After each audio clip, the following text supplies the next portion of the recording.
Good evening and welcome. We're delighted that you've joined us. I'm Liz MacGonagle, and I'll be serving as one of your hosts for tonight's program, along with my colleague, Dr. Peter Ojiambo.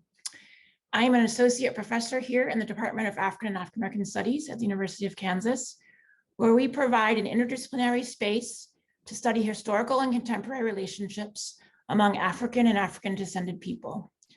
As a community of scholars and teachers, our department offers learning experiences for students to enrich their knowledge of African people on the continent, as well as people of African descent in the Americas. Our academic wings span the humanities, the social sciences, and some of the professional fields at KU. We're very proud of our history of student activism here at KU that ushered in the department's founding, as was the case for many Black Studies departments created in the late 1960s and early 1970s. Collectively, our work has pioneered and developed theories and approaches to problems in much needed ways that have contributed to academia and to our society as a whole. We thank you for joining us to celebrate what we've accomplished over the past 5 decades. Tonight, we have an exciting evening ahead, as well as an incredible day of celebration and reflection planned for tomorrow. Please do also stay in touch through social media by following us on Twitter at KUAFS. I'd now like to introduce the chair of our department, Dr. Shawn Alexander, to begin the kickoff of our program. Thank you, Liz, and thank you everyone for coming to our 50th anniversary celebrating 50 years of Africana Studies, reckoning the past, present, and diasporic futures. My job tonight is a great honor. Tonight I get to introduce our Chancellor to give us a welcoming here at our event. Chancellor Gerard is our 18th Chancellor at the University of Kansas and began here in 2017 and has always been a supporter and advocate for our department as I've worked with him over the years.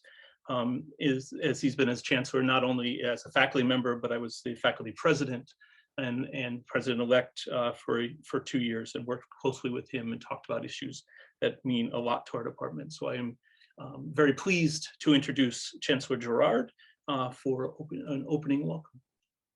Thank you, Chancellor. Thank you, Dr. Alexander, and thank you, Dr. MacGonagle as well. It's an honor to be able to just welcome you all to this wonderful event celebrating the 50th anniversary of the Department of African and African American Studies here at KU.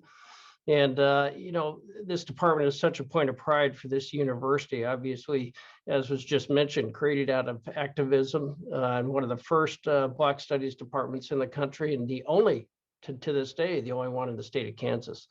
And over those 50 years, the department has really created such a legacy of scholarship and programming and expanded its reach, as Liz mentioned, through partnerships with the humanities, with social sciences, with professional schools, and through partnerships with centers such as the Kansas African Studies Center and the Langston Hughes Center, and of course the Institute on Haitian Studies. And obviously, I probably don't need to say it, but the timing of this conference couldn't be better, and its subject matter couldn't be more relevant or timely than it is today, as obviously our society continues to struggle with issues related to race equity and social justice. And the Department of African and African American Studies provides our community with such crucial information and context and perspective to engage in these difficult conversations and hopefully continued societal change. And this department, like all our departments, really are dedicated to preparing our students to go out and change the world after they leave KU and make it a better place. And that's what really, I think, keeps us all in higher education, and what makes our jobs so enjoyable is that opportunity to help influence that future generation of leaders. And that's part of our core mission as a flagship research university. So first of all, I just want to congratulate the organizing committee for putting together really an intriguing program, and to thank the speakers and the panelists, and thank you all for being here to help us celebrate this landmark goal for our department. And we know the next 50 years will be even better. So thank you. I appreciate the opportunity to say a few words, and welcome and rock chalk. Back to you, Shawn. Thank you, Chancellor Gerard, and I appreciate, again, your support. And it is, you know, as you say, it's we could not be even more relevant today than we were. But the sad thing is that we are relevant as much as we were 50 years ago, right? And we're sitting here with some of the same turmoil that rocked our country when we first were created. But that's why we're here, and we'll continue to educate the university and the area on those issues and on racial justice and African and African American history. And we look forward to continuing to partner with you. Your predecessor, Chancellor Gerard, or Chancellor Chalmers, was in the midst of the creation of this department, and was pushed by the students to create this department. And we appreciate his activity in that. And we'll hear probably more of that tonight with the former chairs speaking, and then tomorrow with the activists in the morning. But I greatly appreciate your support. And again, I look forward to continuing our partnership. Thank you. Thank you for having me, Shawn. I appreciate it. Absolutely. My job now is to hand this over to my colleague, Peter Ojiambo, who will present our first program for the evening. And so, Peter. Good evening, everyone. As Dr. MacGonagle had mentioned, will be your MC for this evening. It's celebrating 50 years. So we wanted to make it very, very celebratory and really celebrate the 50 years. This is our history. This is our song. This is our journey. And so the first performance we are going to have is a West African Ghanaian drumming performance, and it's going to be done by Dr. Megan Arns and Emily Miclon from University of Missouri School of Music. Dr. Megan is an assistant professor of percussion, and she also serves as the director of percussion studies at the University of Missouri since 2014. She has performed globally in various countries that include Ghana, Spain, France, India, Costa Rica, and various parts of US. And Emily is a student that works with Dr. Arns. And we are delighted that they agreed to be guest performers and artists, and we look forward to their performance. Again, thank you for gracing our 50 years. We are very, very, very delighted and privileged. So I'll hand over to Dr. Arns and Emily Miclon to begin our session this evening.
Hello, everyone. Thank you so much for having us here. We're delighted to be here. Congratulations on this important milestone in the history of your center.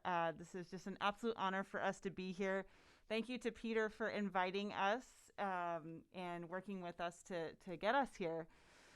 So as Peter said, my name is Megan Arns, and this is one of my great, fantastic graduate students, Emily.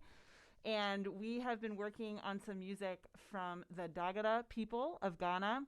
And this music was taught to me by the late Bernard Woma, a master geo player from Burkina Faso and who lived from Ghana, actually. And Bernard has a center in Ghana called the Dagara Music Center. And our school has gone there several times as a study abroad trip to learn music there. We also regularly bring master musicians from Ghana and Zimbabwe to teach us music. So we are by no means master musicians of this tradition. We are simply students of this music and so honored to be able to study it. And it's an amazing music and the predecessor of all our modern concert instruments that we study in the School of Music and Percussion. So it's really an honor to study this tradition.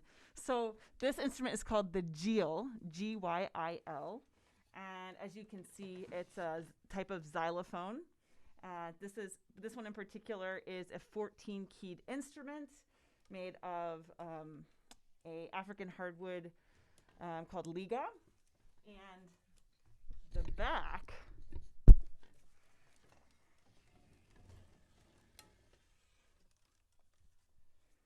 on the back side here, you'll see hollowed out gourds that serve as the resonating chamber for the keys on top. And on those gourds, you'll see holes and a very thin paper, which traditionally was a spider web casing. And that's what allows the instrument to buzz. So if you hear the kind of buzz that's coming from the instrument, that's coming from the holes on those gourds. So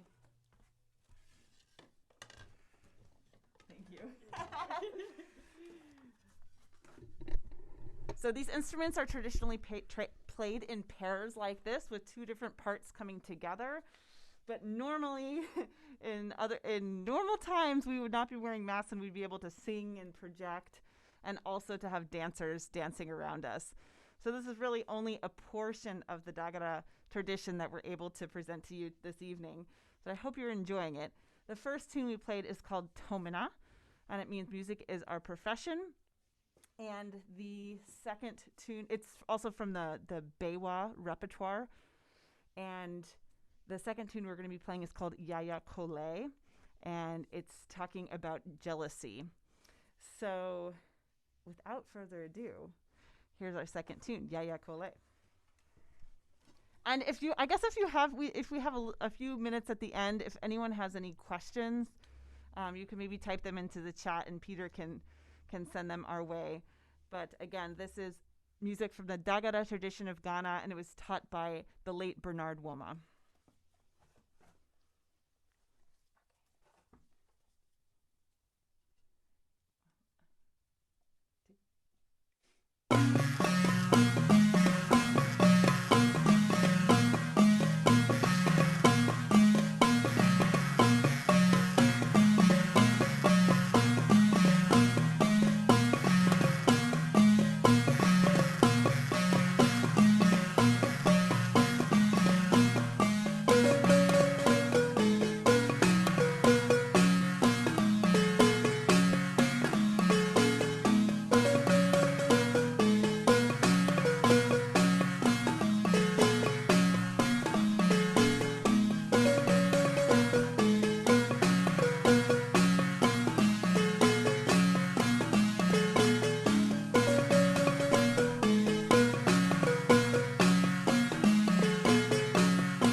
Thank you all again for having us. Peter, are there any questions in the chat? No, not to the best of my knowledge. Okay. I just also wanted to say, I appreciate you reaching out to us in our discussion about potential future collaboration. And, it's a lot of effort to bring West African musicians, or we also have musicians coming from Zimbabwe pretty regularly through. So I'm so glad that we made this connection. And I hope that in the future, our universities continue to collaborate with guest artists, bringing live music. Yeah, and thank you, Dr. Arns and Emily, for really, accepting to be our guests, our performance this evening. We are delighted. And again, thank you. We look forward to working with you in various, ways, Awesome. both as a department and also as the Center for African Studies. Again, thank you. We really appreciate. I'll now turn over the thing to my other MC, Dr. MacGonagle, to lead us to the next session. Yeah. Okay, thank you, Peter. And thank you so much, Megan and Aaron, for your beautiful performance and explanations about this music. That was really wonderful. It set the tone for our celebration. We do have one question. What was the name of the instrument again? One question from... Absolutely. The name of the instrument is the Gyil, G-Y-I-L. And I'll put that in the chat also. Okay, great. Yes, it's from the northwest region of Ghana and the southern portion of Burkina Faso. Wonderful, thank you. Okay, last chance for questions for our musicians. All right, we have a question. How long did it take for you to learn how to play? And how is it different for you playing without dancers? Yeah. Well, we are only beginners really in this. The repertoire, the Dagara repertoire is so vast. So learning one tune, actually Emily and I were just talking about this as we were warming up for our performance, that, in the very beginning, you have to think so much about the form, and because it's so repetitive, but you have to keep track of everything. And you can really get off very easily if your mind wanders. And how over time, the better you know the songs and the better that you know the instrument, the more comfortable it becomes, and you don't have to think quite as hard. So we are classically trained percussionists, and so for us, I don't know, Emily, if you agree, but the technique comes naturally because we do the same thing on our marimbas, but the music is completely new to us, and especially the style of learning by rote. Everything that we learn, nothing's from a book, it's all passed down, all from master musicians. So that's a completely different skill that most Western classical musicians don't have, or don't have much of. So that's a skill that we've been working on developing, and we study that regularly in the percussion studio here in the School of Music, through these instruments, also through Owe music from Ghana, and also through Shona music from Zimbabwe. So those three traditions, we really try to bring artists in regularly and travel to the countries when we can to learn as much repertoire as possible. Wonderful. Thank you so much. We really You're appreciate welcome. you joining us tonight. Of course. Thanks for having us. All right, we're now going to move to our first panel and hear from the chairpersons of the department. All been chairmen, so we need to change that pretty soon.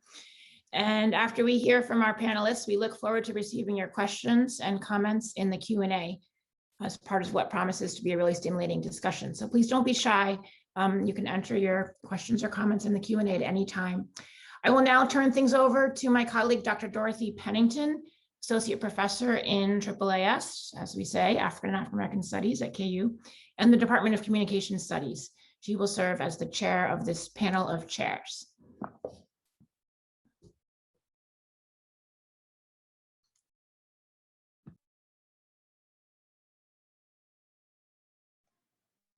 Good evening.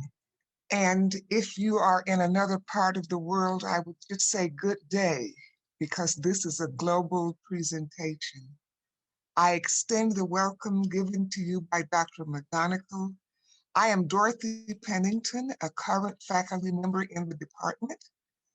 For those of you who have been affiliated with the AAAS department over the years, especially during our early years, this is a family reunion of sorts. Very much in the vintage tradition of a song by the OJs, whom some of you who are older may remember from back in the day. The song was titled Family Reunion. So I take the liberty to ceremoniously recite a few lines from that song titled Family Reunion. It's so good to see all the folks you love together, sitting and talking about all the things that's been going down. It's been a long, long time since we had a chance to get together. Family reunion. Got to have a family reunion. It's so nice to come together, I am honored to serve as the moderator for our first panel presentation by the former chairpersons as well as by our current chair, Dr. Jacob Gordon, the founding chairperson of the department, Dr. John Janzen, Dr. Peter Ukpokodu, and the current chair, Dr. Shawn Alexander. Some of the former department chairs were unable to participate with us this evening. Dr. Arthur Drayton, Dr. Clarence Lang, and Dr. Cécile Accilien. I especially would like to acknowledge Dr. Arthur Drayton, who is quite elderly now and who sends his regards. He gave tireless and memorable service to the department and laid a strong foundation that is still in existence. Given his current health issues, we wish him well. Our speakers tonight will respond to 4 questions about their time as chairs. 1, what years did you serve as chair? 2, what were the times like then? 3, what was your vision for the department? And 4, what were your major accomplishments as chair? I will not be giving them biographical introductions because much of that information will be given in their presentations. Each speaker can take about 15 minutes, and there will be time for limited discussion among them and also questions for the audience, which should be directed to a particular chair. Please place any questions in the Q&A as we just said for the prior presentation. So I begin first with Dr. Jacob Gordon, the founding chairperson of the department. Dr. Gordon. Good evening. Can you hear me? Yes. Good evening, everyone. I'm delighted to be here and thank you for the invitation.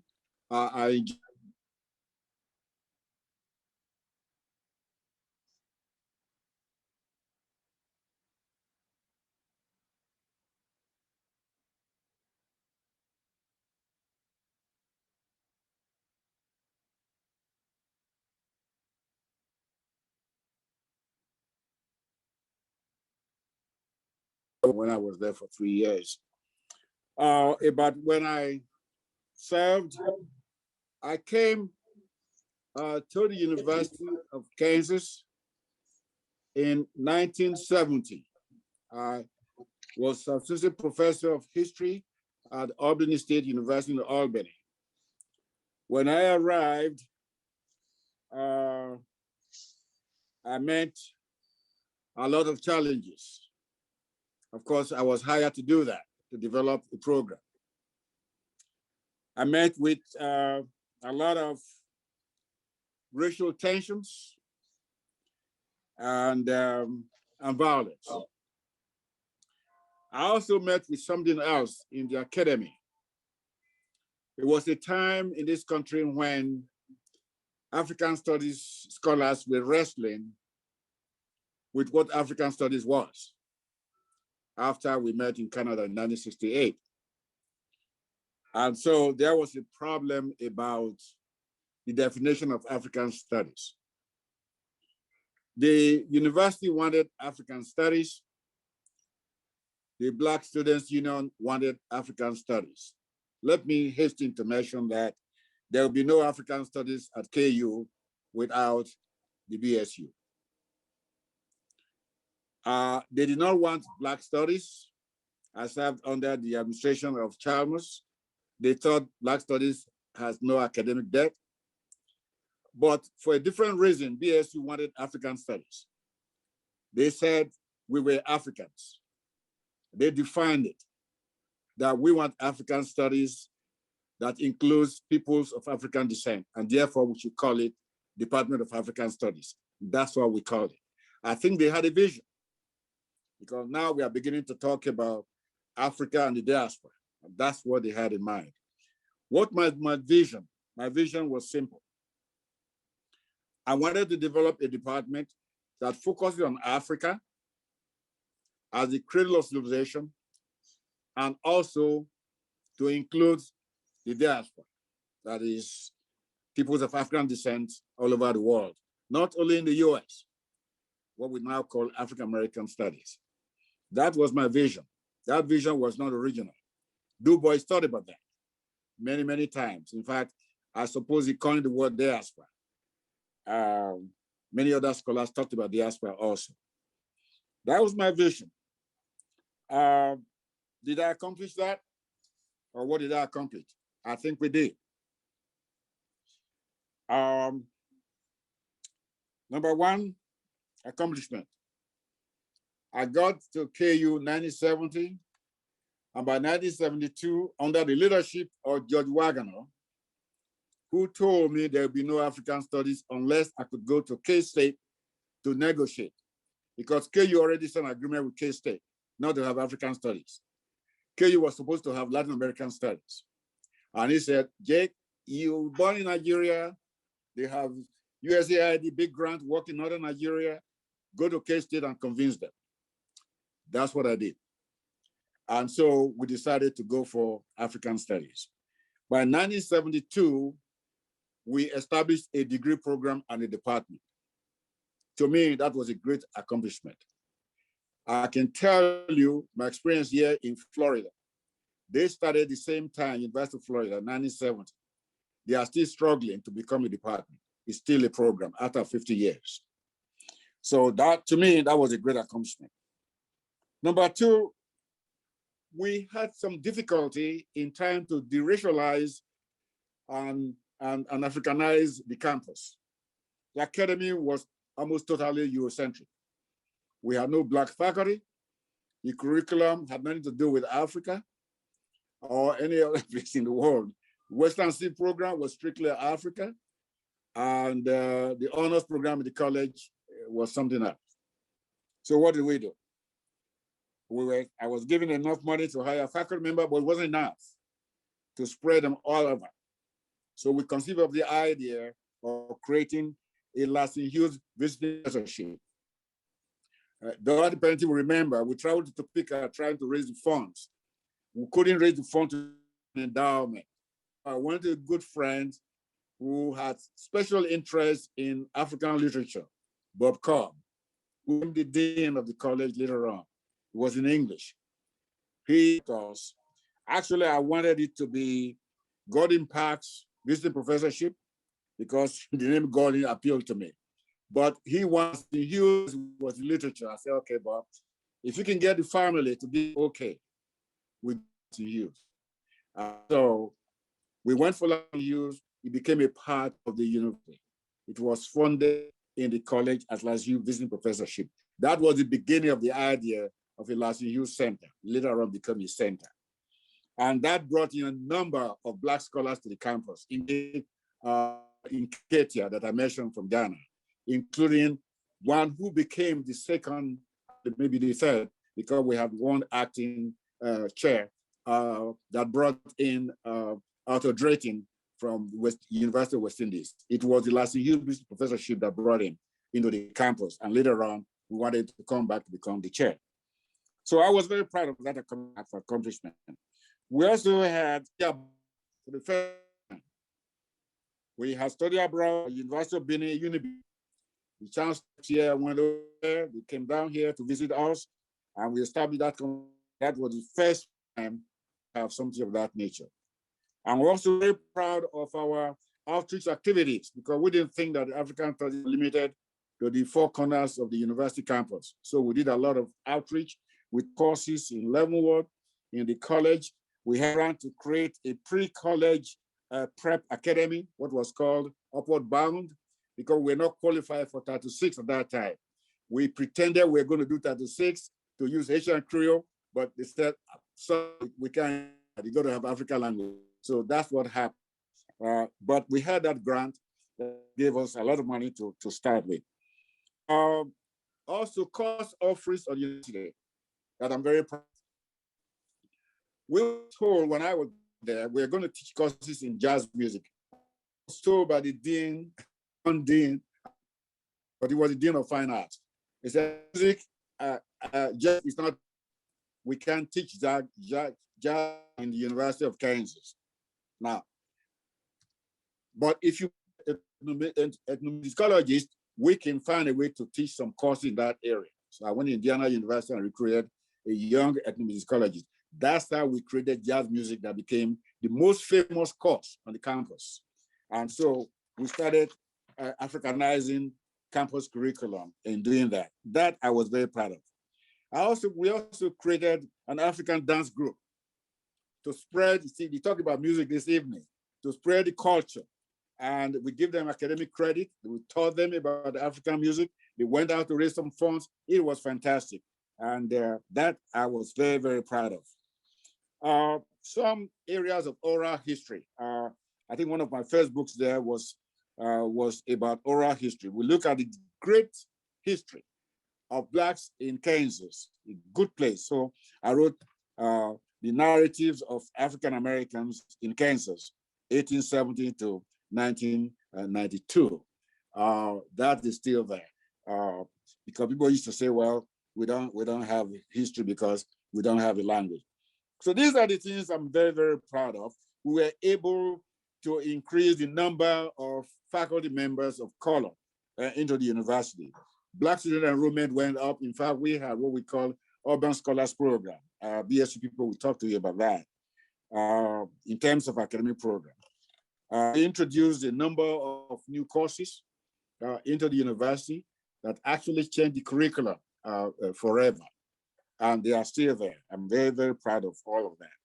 We were able to graduate students who finished a degree program and went to graduate school. In fact, one of them is in Lawrence, got an MBA, went to IBM and retired. Others went to law school. Those were the things I was really proud of. Not about the production of young people who went ahead to become successful. The Western Civilization Program, when I got there, we challenged them. Western Civ, what is Western Civ? What's the origin of Western Civ? Finally, they said, okay, there was not a single article, single page on women in Western Civ. Nothing about Africa, anything, and the rest of the world. So I was challenged to write a chapter when I look at two great historical movements in Africa, and that is colonialism and the transatlantic slave trade. That was in the chapter. So we started to begin to decolonize the text that was being used, even in the honors program at the university.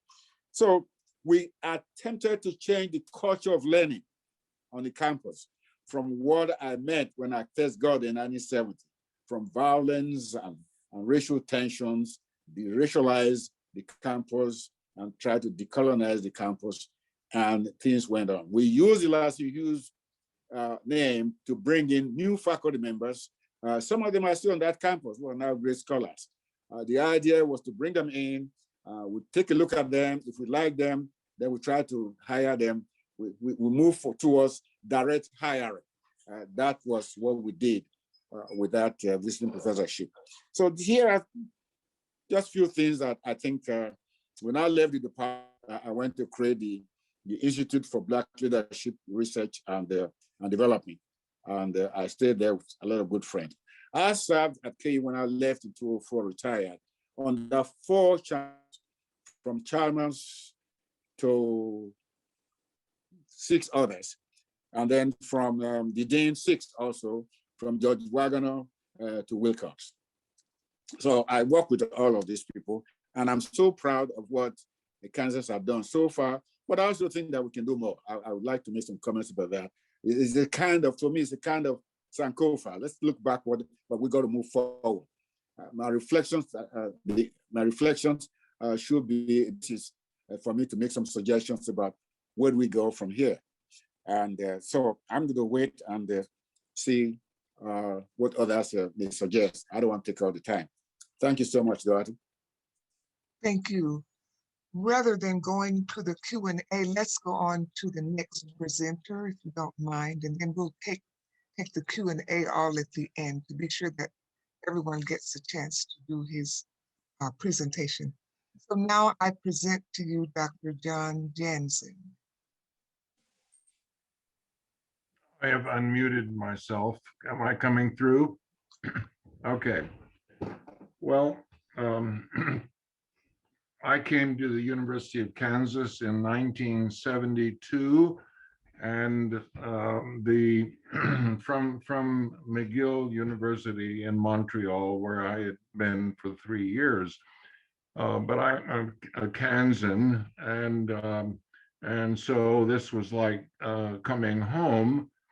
But I had spent several years doing service and then later PhD research in Central Africa.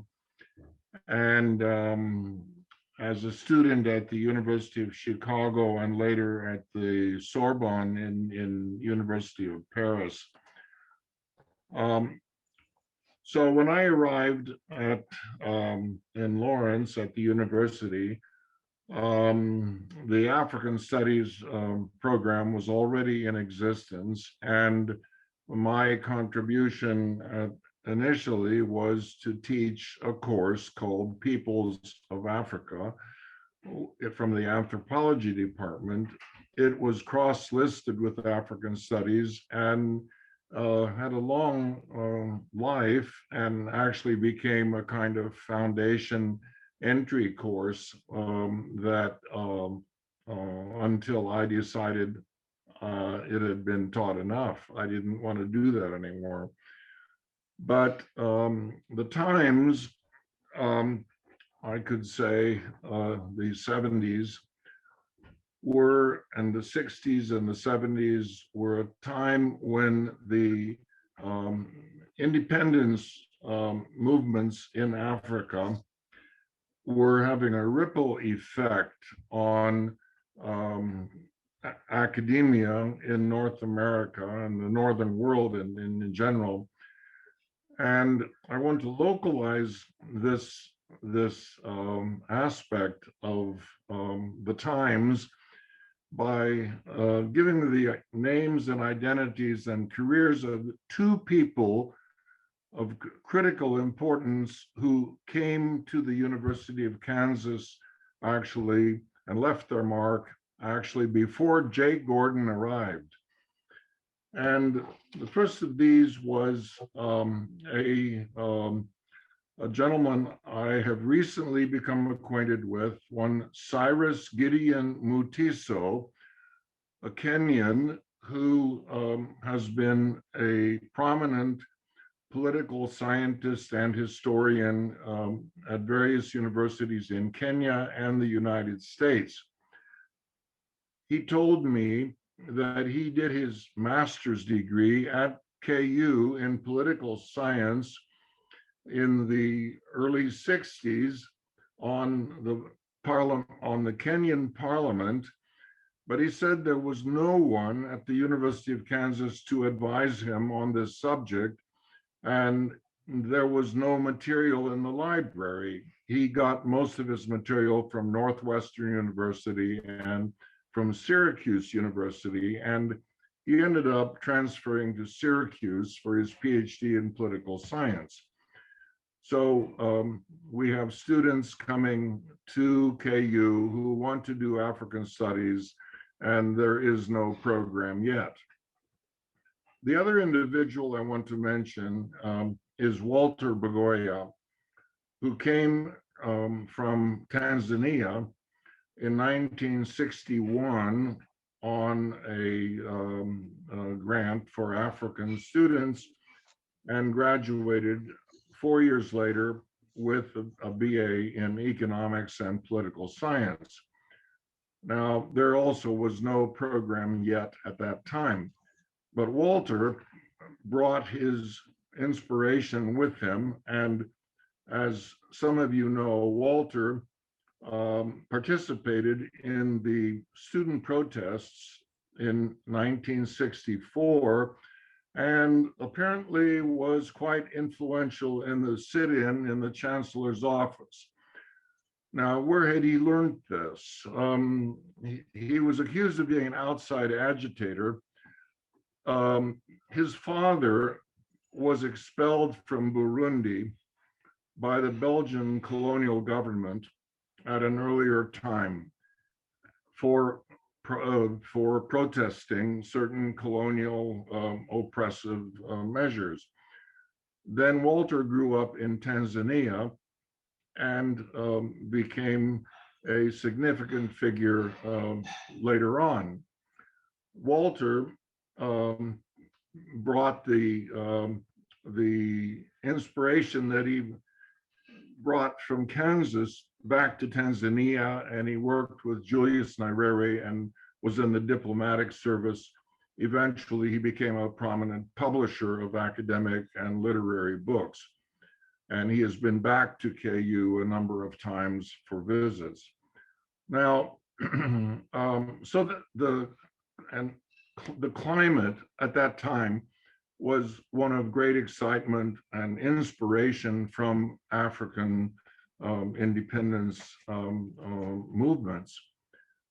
My role, I felt, my vision, my focus was to teach Americans about Africa, as we know, that was an unending task, and every new group of students seemed to have the same stereotypes and prejudices, and so sometimes it was a rather thankless job, but I enjoyed my courses and drew inspiration from them. And now, as to my role as chair, I have found very little documentation. In fact, I can't find any at all, but I do remember that when Jake retired from the chairmanship, Arthur was not yet there. Arthur had come as a Langston Hughes visiting professor, and Dean Robert Cobb was intent on having him come and chair the program. The problem was that that Arthur needed an immigrant visa to get a permanent tenure track position. And so the challenge facing the college was to persuade the State Department that Arthur Drayton was the only person capable of fulfilling this position. And that took a number of months, maybe even a year. And Janzen was available with the help of Norm Yetman to basically supervise Alberta, the secretary. You remember her, Jake? Alberta, supervised Alberta, which probably required two grown men, because Alberta was something else. She she was a hardworking, good person, but anyway, we carried on. And I think I would qualify myself of having been a kind of caretaker chair for, I don't know if it was an entire year even, but it was a short-term, temporary kind of thing, and that was the understanding. Now, my contribution, I suppose I could say, was to keep the thing alive. And basically, I became the thread connecting Jake Gordon to Arthur Drayton. How does that sound? Or the wherewithal to make sure that the courses were taught. I became the faculty's sponsor of the African Student Association, and that's probably the most substantive thing that I did. And I really I thank you, Dorothy, and the rest of you for recognizing me as a past chair of this department, because I don't think I have it on my CV anywhere, but I did do the work that I was asked to do, and I did it gladly. I'm not sure whether I have spent my time here. Perhaps I will turn the microphone over to Peter, who has much more to say than I did. I'll mute myself.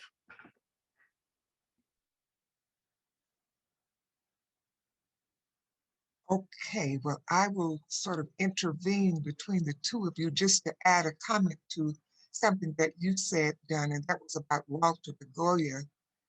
He will be on tomorrow morning's panel on people who were tillers of the soil, as we would say metaphorically, and also some of the student activists. So everyone can look forward to hearing from Walter Begoya tomorrow morning at 10 o'clock. I thought I would put that in.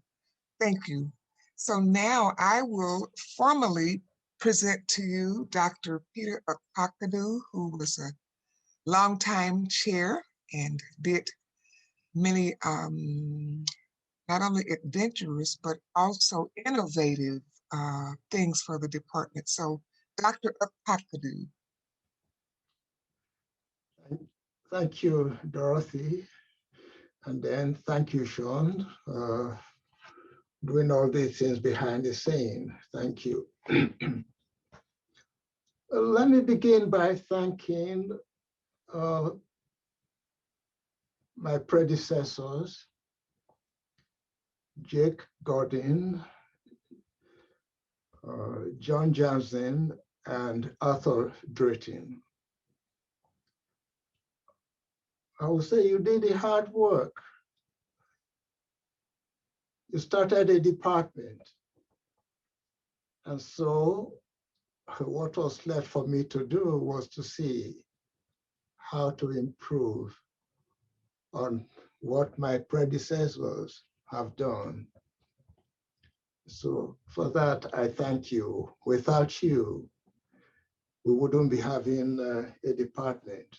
And of course, it means I wouldn't have been able to serve as chair from 1996, the year I received my tenure as an associate professor, to 2015, when I voluntarily stepped down. And before I stepped down, I used a year to prepare the next chair to understudy me so that he would be successful in carrying on the torch that my predecessors have passed on to me. But perhaps as to, if there's any accomplishment that any chairperson after the three of you has done, it is to keep the torch burning to make sure that what we have, what the students fought for, never goes away. And so I thank you for giving me that opportunity. What were the times like? Let me go back a little to make it known that I was a student here. I came from Nigeria to do my PhD in theater and then went back to Nigeria. I had a contract, so went back to my university where I taught. And then what brought me back? My wife didn't want to go back, and I wanted to go back. I love Nigeria, seriously. I have the job there, and they also seriously wanted me. So what I did was to pay them back the 3 years that I spent in having my PhD here. So I went back, finished those 3 years, and when my wife has made the decision, it was for me then to decide, would I go the divorce way or would I join my family, my wife and the 2 boys? So that was what brought me back eventually. And it's interesting that my former department, oh, sorry, yeah, why do I call it my former department? Department of Theater. Still my department, once you graduate from a place, is still yours. Yeah, but really very interested in me. And it is that experience, anyway, that when I came back by 1990, there was this appointment, joint appointment as it was between theater and this current department, African and African American Studies. That will be my home for so many years and is still my home. And so, but it was an interesting arrangement. My home was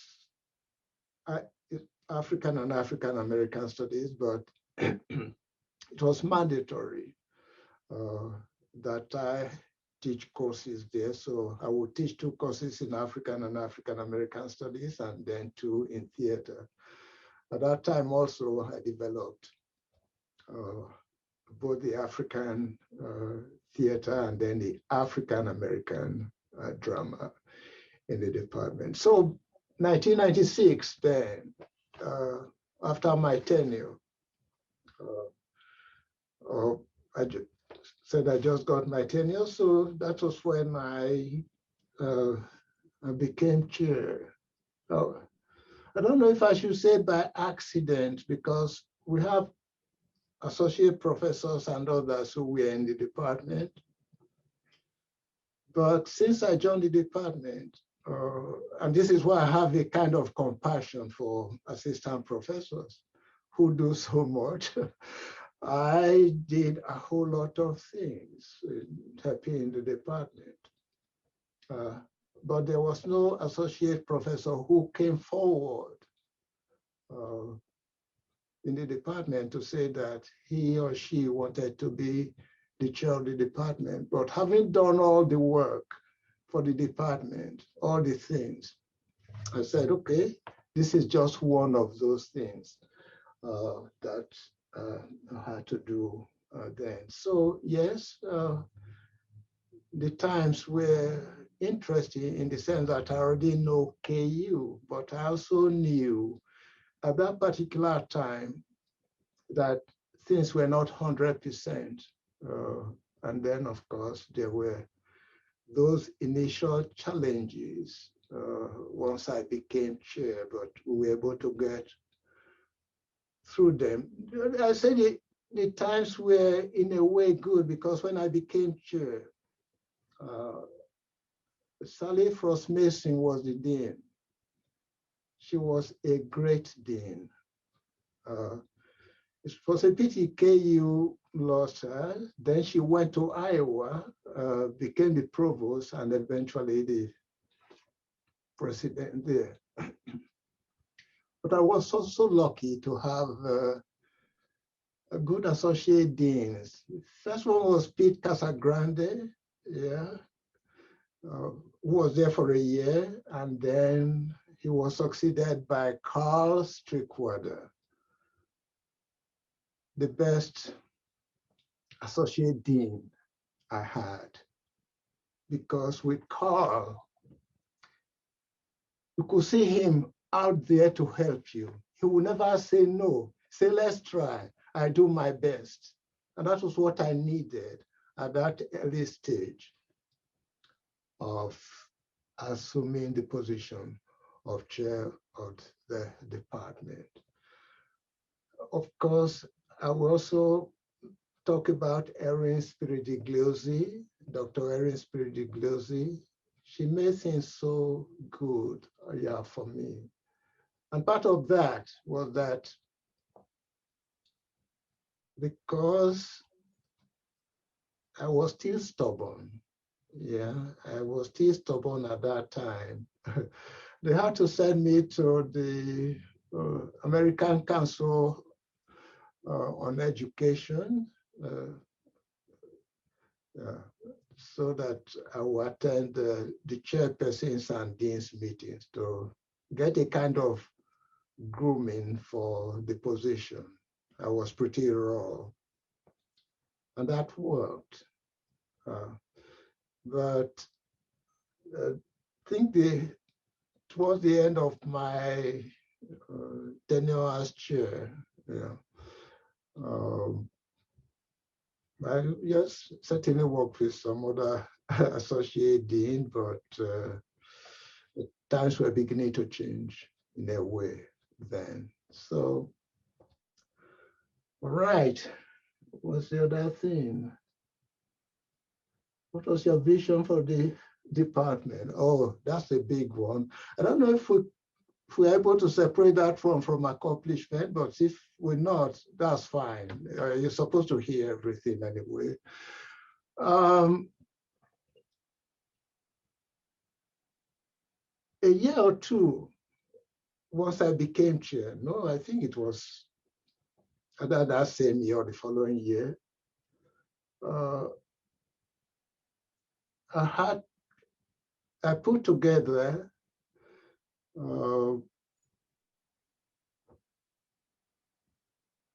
our faculty in the department, and then all the courtesy faculty in the various areas, in which for some weeks, we were having this meeting about the vision of this that I would have for the department.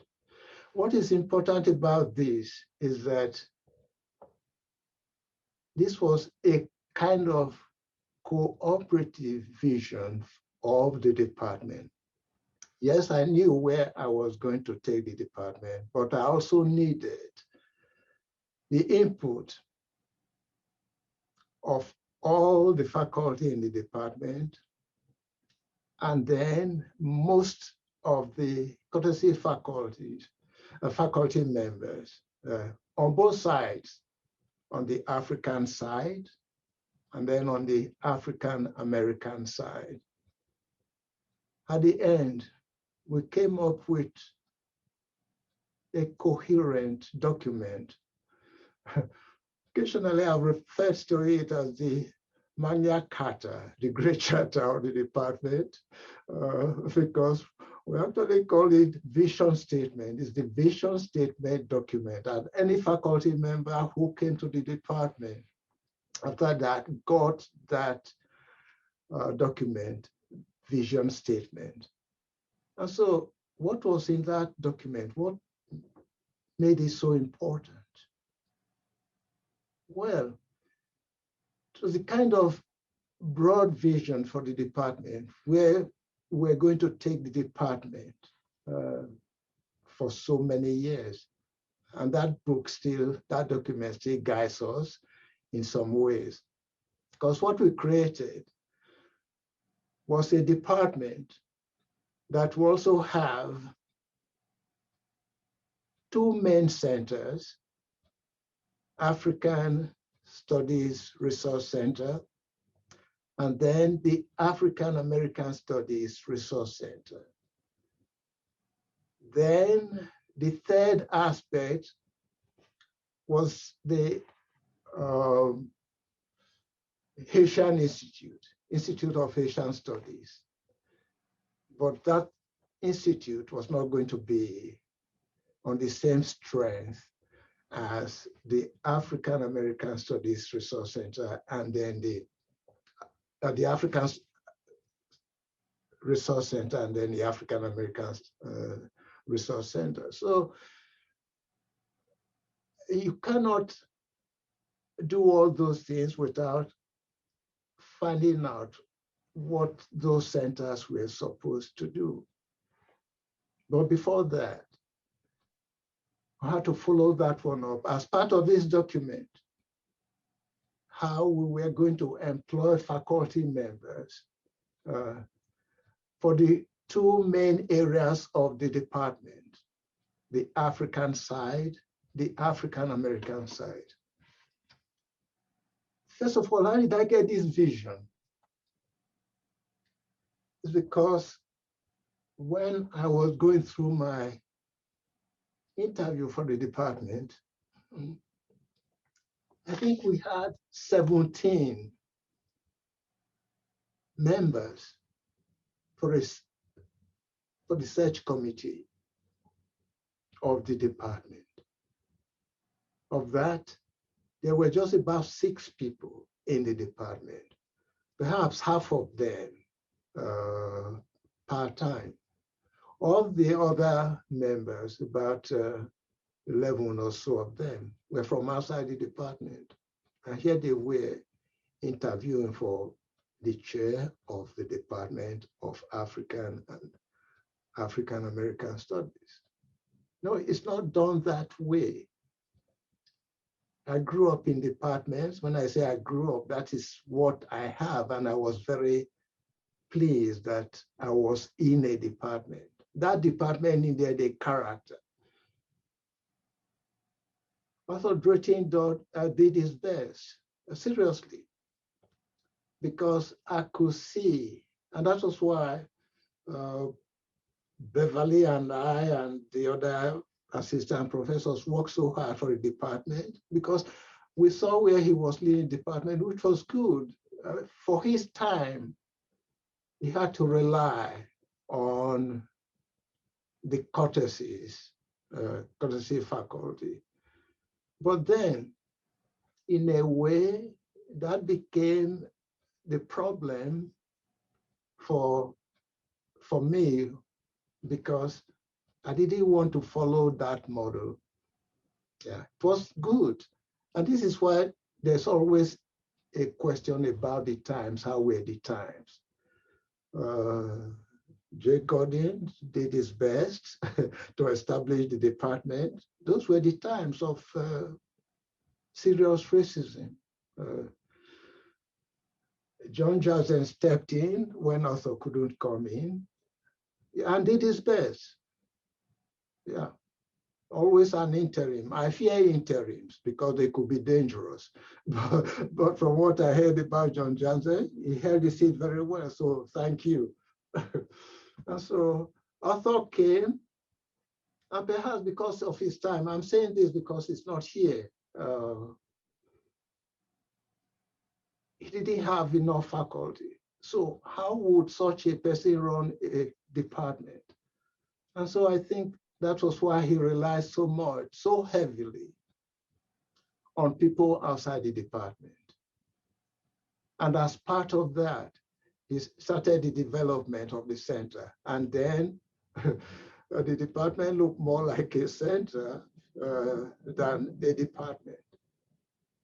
So, but graduating from the University of Ibadan in my theater department, that's all I knew. Is all these kinds of programs that were not departments were pretty rare, if any. The only one I could remember was the Institute of African Studies by then. And then when I taught at the University of Benin, of course, it was a department. And that department, of course, grew bigger because it included other areas of fine arts. Eventually, it expanded so much that it became a whole school of its own. So these are the things I knew. And of course, when I studied at KU, it was a department. And I could see how the Department of Theater also developed because it had an international wing, international theater wing as part of that. So going back to Nigeria and then returning, once I chose to stay here then, with my wife and the little kids. It was easy for me then to see where I wanted to lead the department. Get back to that. How do we say it? Let me borrow this from Biden, bring back better. Sorry, past years. It's not that it was better than yours. I mean, I was trying to strengthen what you had already established. So that is what eventually that is what I did.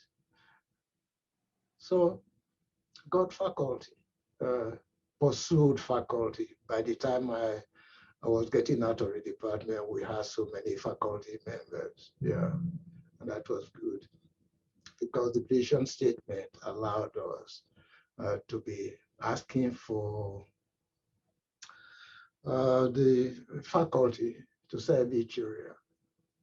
Of course, we didn't leave the center out of it because the chair of the department was supposed to oversee all these centers and institutes we were creating.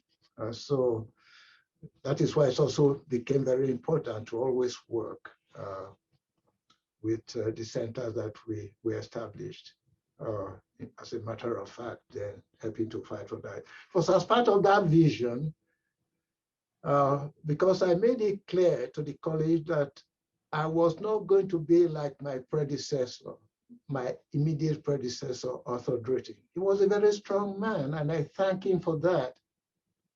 How could one person be a chair and at the same time the director of a center? I couldn't do that. I made that clear. I came here to be a professor, not to be the chair of a department. And so I went into action immediately with Carl Strickweather. And this is why I say I respect Carl. I thank him and Sally Frost Mason for supporting the vision that we gave them, because that vision statement, we actually gave it to the college for approval. And they, even though they did approve it by writing us back, okay, this and that, they verbally accepted it. And so this is why we followed that. So Carl Strickweather and I, sat together and they said, get a director for the African Studies Resource Center. John Janzen was a part of that committee that was headed by John Nagel. Okay. And so, of course, it was supposed to be an internal search. And they weren't finding the right candidate to apply. I think Ken Lawrence applied, or perhaps if they dissuaded him, because that's another story that I cannot go to this evening. Because here was I trying to put the department and the centers together And then I went on, I was gone for a week for a conference, and I came back, and the person I was negotiating for to head, who said he wanted to head the African Studies Resource Center, I was trying to buy 50% of his appointment from library to join us. Already he was planning a center that would be separated from the department. How did I know? The associate dean, Pete Casagrande, told me that. He wanted to make sure that I should know what was happening. So that was how that one fell apart. But because I was insistent on having a center director for the African Studies Research Center, yeah, Carl worked with me, and then Nego approached me, said that, as the chair of the search committee for the center, said that she had talked to John and was persuading Professor John Janzen to apply for the position. So Professor John Janzen applied, we interviewed him, and that was why he became the director of the center. So it was not only as an acting chair that Professor John Janzen did things for us. I thank him for working with us at that crucial time to lead the African Studies Resource Center, which would eventually, under him,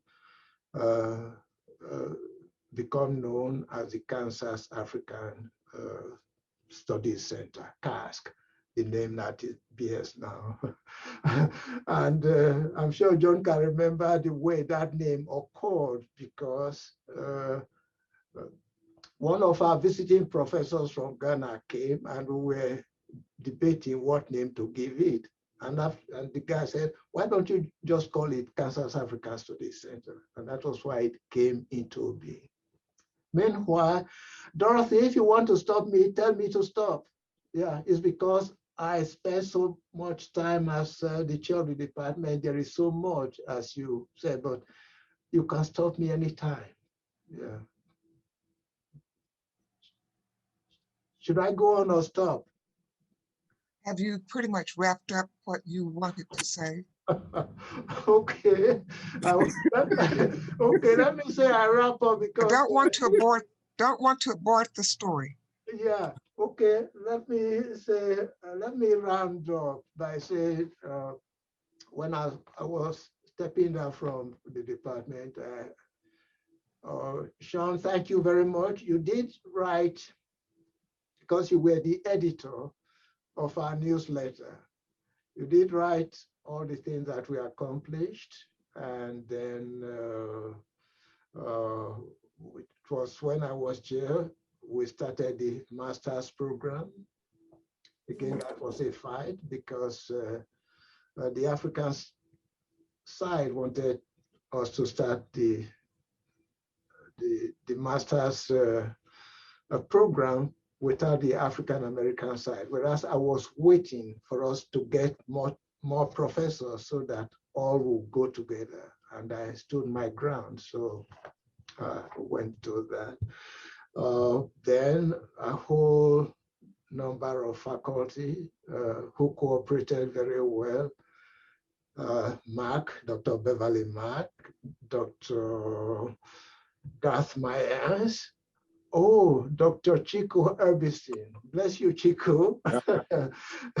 Because, yeah, he actually headed for some time the Lansing Hughes Center, what became the Lansing Hughes Center, and then helped us to recruit Shawn, because he actually grilled Shawn in the interview and said, Shawn is the person. And eventually Shawn will also then succeeding in leading the center. Of course, meanwhile, Brian Freeman, we also had informally as directing that. Then we moved, I'm just naming some of the things. I'm not going to go into detail. The important thing was that we then moved the department into the space that we now occupied. Before then, we were scattered all over the place. Dr. Mark and I were at the honors program. So we used to say, okay, we're commuting now to the main campus and the rest of that. So the master's program started, the Arabic program, we gave it a degree concentration. Yeah, of course, had so many other languages added. So, it was under us for the first time that we had a professor in charge of Arabic studies. And then, of course, quickly following was that of Ojiambo and the rest of them. So the certificate, the African certificate, African Studies certificate was also created. In other words, the graduate certificate. And so many minors to take over all the things. And then we brought in the linkages with other universities.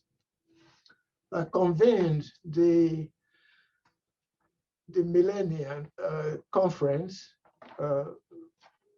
We brought it to the University of Kansas, in which we had 2 Nobel laureates attending, Wole Soyinka and Derek Walcott, among others. So it was the department that convened that conference. There are so many other things that I could go into, but I'm cutting into time, so I'm stopping. Yeah. All right, thank you. You were the longest serving chair, so I presume that that was commensurate with the time that you took to share with us. Thank you. So we go to our current chairperson, Dr. Shawn Alexander, who has a vision, I'm sure. So Dr. Alexander. Thank you, Dr. Pennington, and then thank you everyone for joining us tonight, and thank you to all my past fellow chairs of this department. As many people who know me know, I am very proud to be a member of this department and the history of this department. I do want to recognize that, you know, the two other people that weren't able to join us today, between Peter and myself, we had a 5-year period where we had 2 chairs. And Dr. Pennington mentioned them, but I want to mention them again. We had Clarence Lang from approximately 2016 to 2019, and Cécile Accilien from approximately 2019 to 2020. And I'm sorry that they could not join us and share their experiences, because things on this campus and other things that have taken place, they certainly helped shepherd us through those times. And I think it's important for us to recognize that. The other thing I want to recognize, and we'll probably get into this a little bit more tomorrow, but I'm tomorrow in the morning panel. But you know, I'm a student of Black Studies, and in so many ways I see myself, you know, as part of the tradition of this department, right? I have a PhD in Black Studies, and I think that's important to recognize. And in many ways, the fight that created this department created the degree that I have and the degree that I pursued. And I think that's extremely important. And I want to recognize, not only did this department come out of student activism and culminate really, you know, as a department with the hiring of Jake, and you know, it became a department in August of 1970. But KU was way ahead of everyone. And I think we should recognize that, because we had a Black Studies committee that had courses on the books as late as early as 68, but definitely in 69. And they were already offering a degree program in 69 before the department came into program. And we'll hear, I think, a little bit about that tomorrow from the students, but it shows the activism of this department in the creation of that. When you go back in the books and look at the creation of some of the courses, it's individuals like Dr. Harrison, right, who are signing off the creation of the courses. before Jake was on this campus, and also the late Rod Bush involved in that, both chairpersons of the Black Studies Committee in the creation of that. And I think we should recognize it because it puts KU, I think, in the forefront of the struggle for the creation of Black studies in this country. And many times then we are forgotten in that story.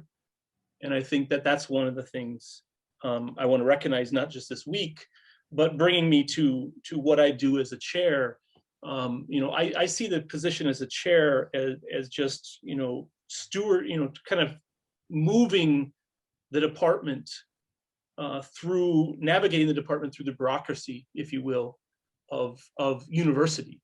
Other than that, we are a department. We make collective decisions. My job is to be the buffer between our department, our next door neighbor, and Strong Hall.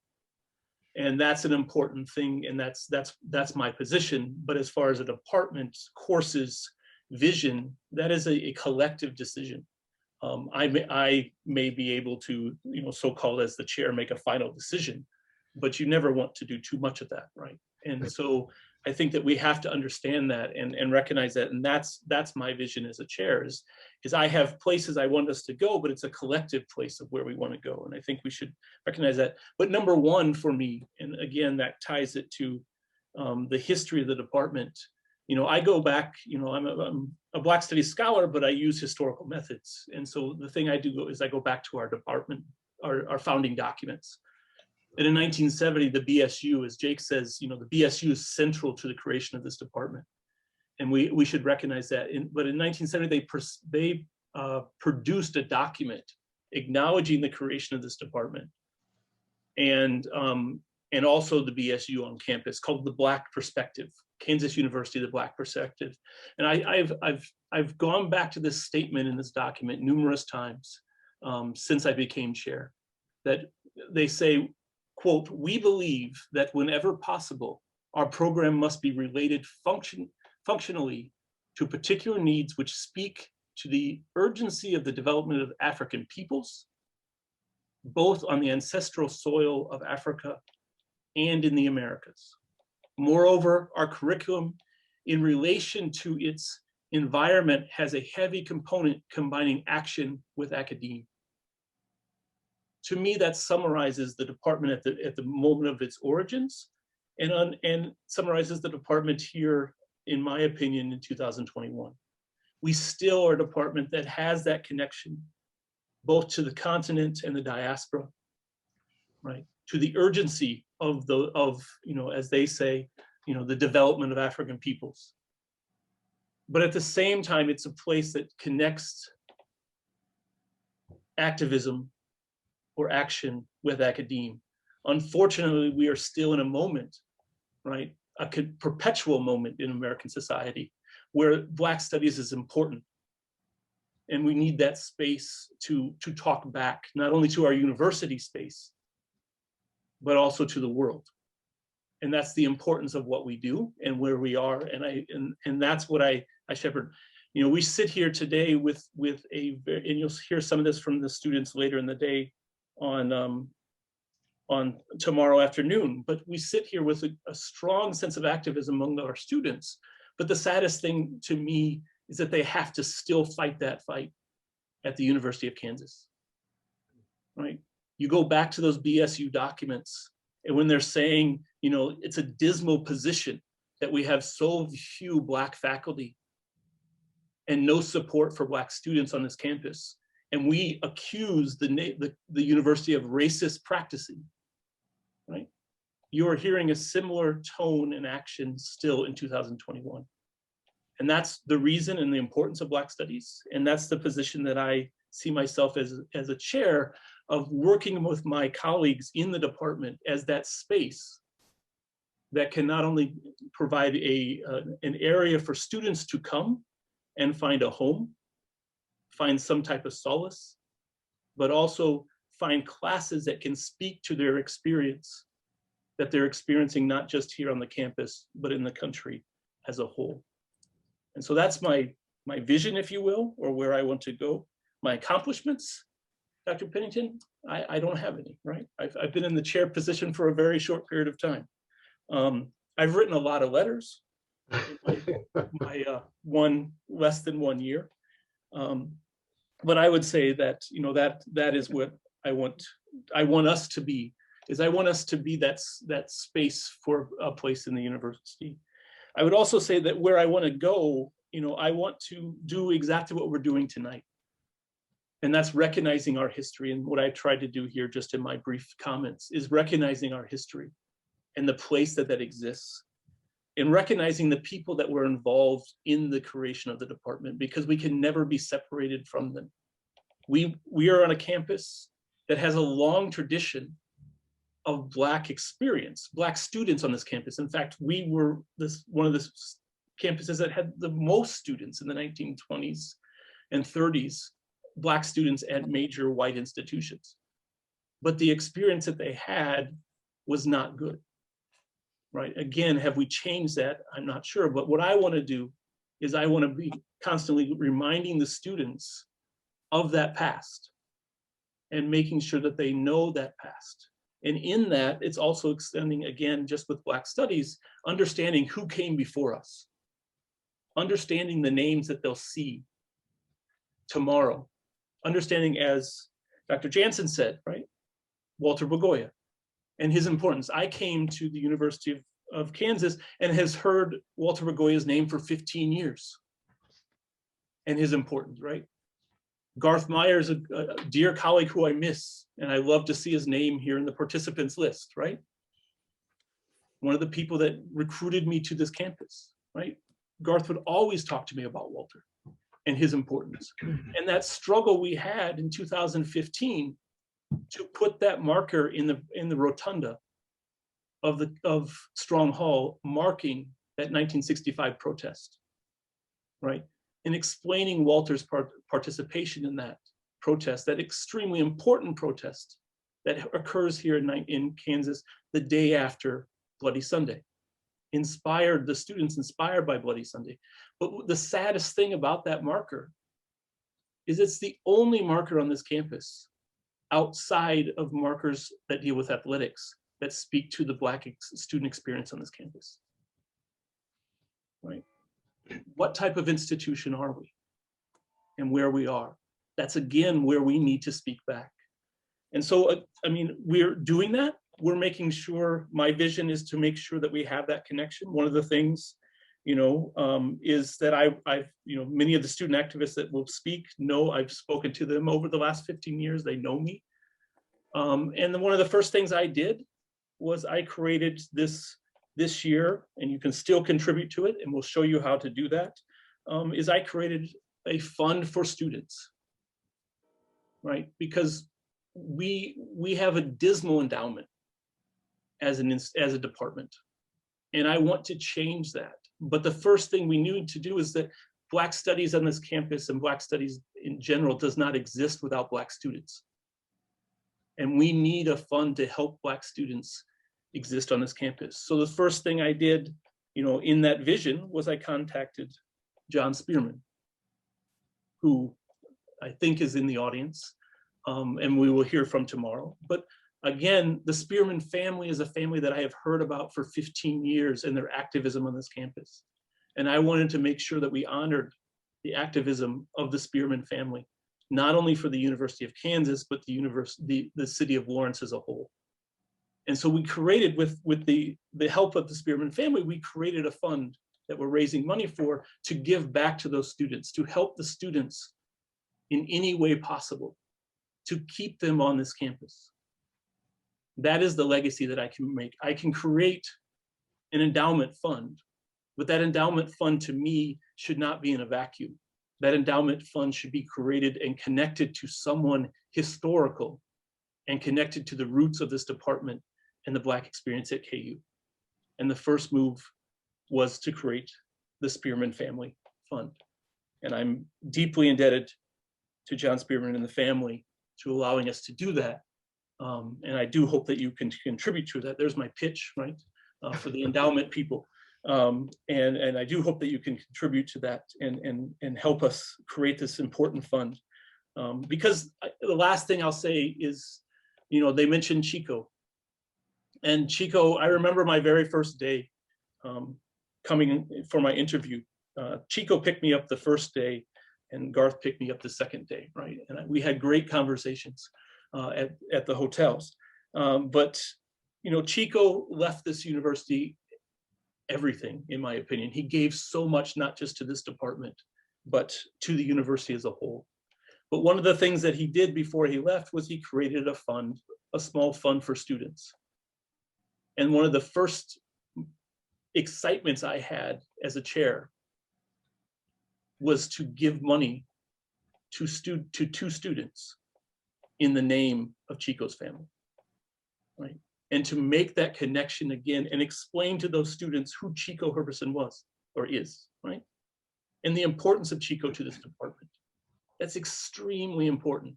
And hopefully that will carry on into them as they continue in their process. And it's not just the money they need, it also gives them a root and connection to this department.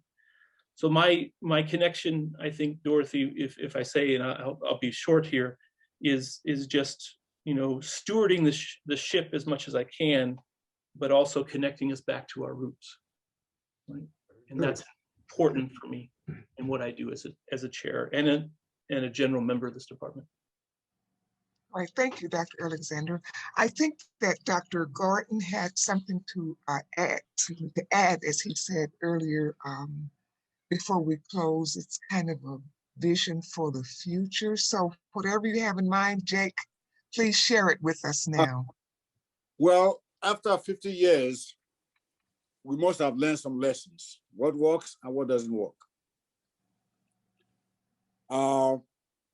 We need some innovation to move forward. Looking backward is fine.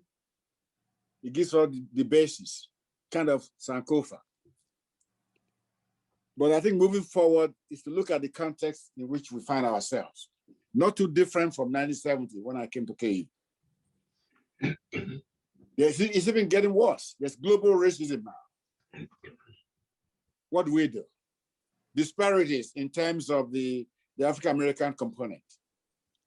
They are greater and greater in health, in education. And I like your position, Shawn. That was the struggle when I first came to KU. A lot of people, scholars, especially scholars who were used to the tradition of African Studies Center. I didn't come to create traditional African Studies Center. I wanted application of knowledge, not just creating knowledge. And that was the struggle. But I think we won, we had victory. Because even Title VI now, they require outreach. Outreach was the word that people didn't want to hear. They thought we're trying to ghettoize African studies. So I really appreciate where you want to go to. What is knowledge for? If we can use knowledge to improve the quality of human beings. So that's my challenge. How do we bridge the gap in health, in education? I was fortunate to help to create African Studies Association of Africa for the first time in 2012 when I was in Ghana. The African Studies in America was completely colonized, was Europeanized. But we challenged them. And I think they are coming around now. That the study of Africa is not limited only to the continent. Sometimes without Egypt, we say Black Africa, Africa south of Sahara. Those were the terms we used. Now the Haitian Creole, I work with Brian very well. It's time to innovate. Otherwise, other departments are going to colonize us. It's time to branch out the African-American studies component into the diaspora. Africans in China, Africans in Brazil, and so on and so forth. If we don't, we are not going to be there for another 50 years. We have to innovate. We have to generate funding. And there are many funds out there to get this done, from foundation to government. So that's my thinking. There's no reason why we can't create a center for oral history for the whole of Kansas, because Kansas is very rich in terms of Black history. Allen Levins did that in 1948 in Columbia University. Janzen taught us that oral tradition is history. No longer can we say it's not history. People used to laugh at it. So it's time to innovate. It's time to move on. As long as I live, give me a call anytime. I'll give you some ideas. We can talk about it, we can debate it, and then we'll move on and get some money and get it funded. All right, thank you. So we will move on now to the Q&A. Please put your questions in the Q&A. And I want to remind you that after we finish this, there is still a performance to be enjoyed. So we'll close out with the performance, but we'll take a few questions through the Q&A. So please send your questions. If you have them, if not, we'll go straight to the performance with our language group.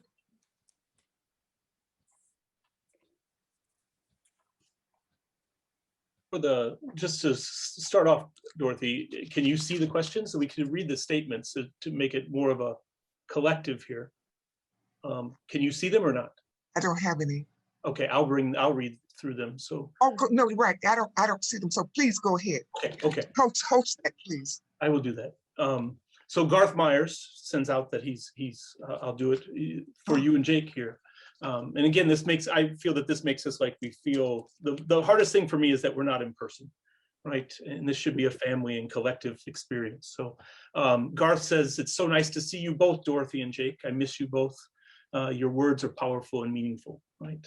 So I miss Garth. It's good to see Garth in the chat. We have a question about the panel being recorded. It is being recorded, and we'll put it up on our YouTube channel as we move along. Our colleague talks about how great it is to hear about the history of the AAAS, and I agree with that 100%. We have a rich, deep history, and it's important for us to remember that. We have another person that says that a university is advertising the flagship university of Canada is advertising a position for 7 Black Studies people to create a program up there. So we're 50 years ahead of the flagship institution of Canada, right? Which I think is important. John Spearman said he'd like to thank each of us for the contribution we've made to both building and preserving the legacy of the struggle. And I appreciate that. And I look forward to hearing from John and his colleagues all the way back to Walter Begoya before him here tomorrow, because it is, again, a rich and deep legacy that we have to uphold. So if there are any other questions, we can bring those up. Shawn, before we leave, I'd like to propose that we have a historical marker to mark the first 50 years of our history on the campus. We have, Dorothy had brought that to the department, and I said that we were willing to move forward with that. Of course, we'll have to go through a committee, and the red tape at the university, but I know we are willing to have that fight and discussion. Okay.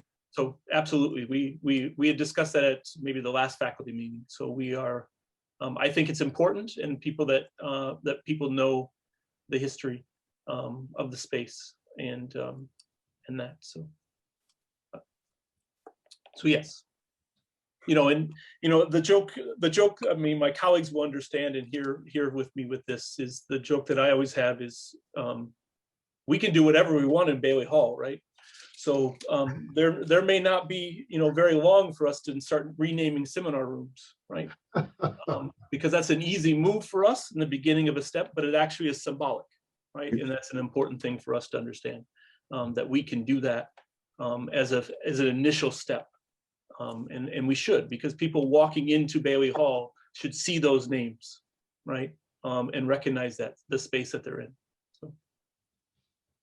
But that's not a marker either, Jake, right? Okay. That's something that we control, right? Okay. And we can do that as the first step, but it wouldn't be my last step, right? So we have another colleague saying thanks to everyone past and present for sharing the long tradition of African Studies at KU. So I agree with that. I will say, I mean, I'll take the privilege here of the moment that I have the mic to also say I appreciate that Peter Ukpokodu did not say that he blames his last 5 years as the chair on me. I do. I forgot. He does blame it on me. He came me to me and said that he was going to step down, and I told him he was promised me that he was going to be chair until I became tenured, which actually was only 2 years later, but he stayed for the full 5 years. And for those the remaining 3 years, every time something happened on campus, he came to my office and told me it was my fault. So I appreciate that very much. And Shawn, please allow me to thank all of you that came after me. Yes. You have carried on the legacy, and I really appreciate it. KU is really the foundation for my academic career. Yes. I couldn't have done that much when I left Oblin State. KU pushed me, even after I retired. I even published more than I did when I was at KU.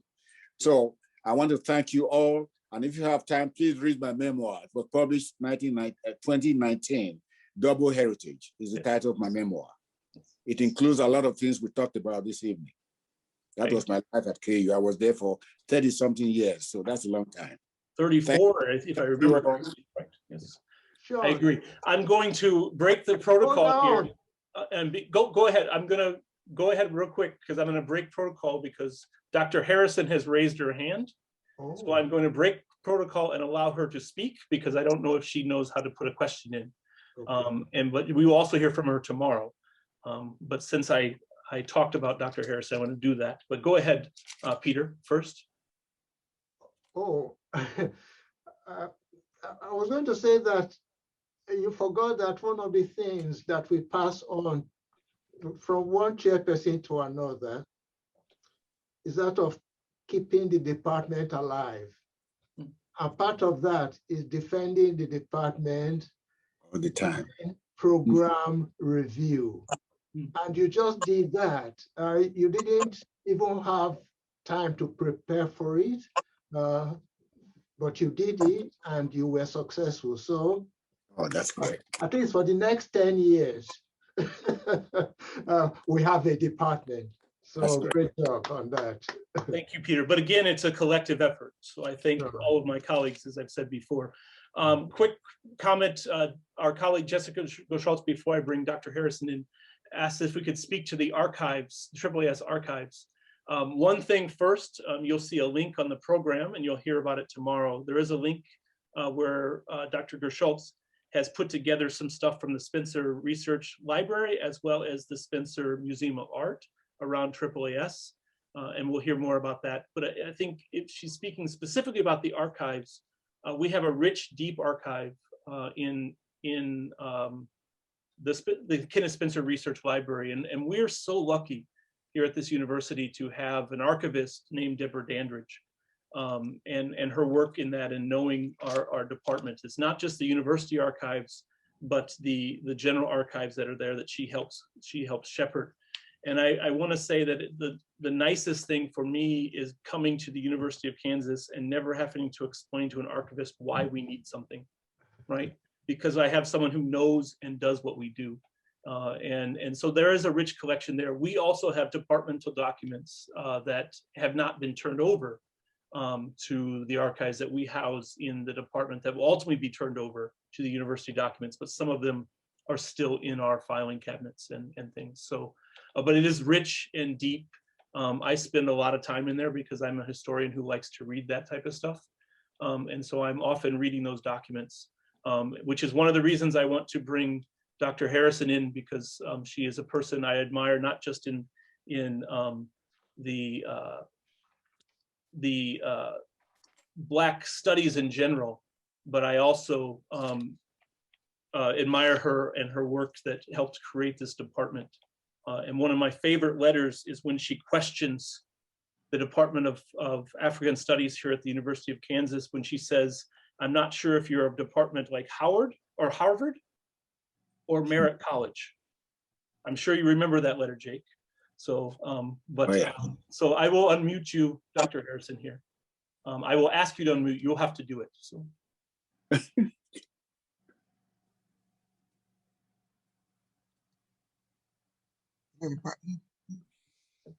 Are you On on mute. mute? Are you there, mute. Dr. Tina?